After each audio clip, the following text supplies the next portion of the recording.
నమస్తే అండి, నేను మీ డాక్టర్ వరప్రసాద్, ఆక్యుపంచరిస్ట్. ఈరోజు మీకు డయాబెటీస్ని ఏ విధంగా కంట్రోల్లో పెట్టుకోవాలి, అసలు డయాబెటీసే రాకుండా మనం ఏం చేయాలని ఒక చిన్న ఎక్సర్సైజ్ మీకు చెప్తాను. ప్రతిరోజు మీరు ఒక 2 నిమిషాల పాటు ఇలా చేసుకున్నట్లయితే డయాబెటీస్ అంతా కూడా కంట్రోల్లో ఉంటుందండి. ఎలా అంటే మీ చేయిని ఇలా తీసుకోండి, రెండో చేతితో ఇలా ట్యాప్ చేయండి. ఇలా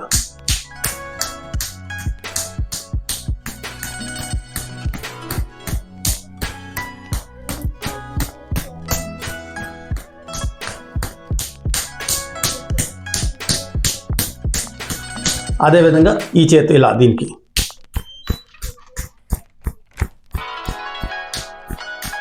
చూడండి. ఈ విధంగా మీరు ఇలా ప్రతిరోజు ఒక 2 నిమిషాల పాటు ఇలా ఇలా ట్యాప్ చేయడం వల్ల ఏమవుతుందంటే డయాబెటీస్ అనేది మీకు కంప్లీట్గా కంట్రోల్లో ఉంటుంది. అదే ప్రీ డయాబెటిక్లో ఉన్న వాళ్ళు కూడా ఇలా చేసుకున్నట్లయితే డయాబెటిక్ రాకుండా మనం ప్రివెంటివ్ చేసుకోవచ్చు. నమస్తే.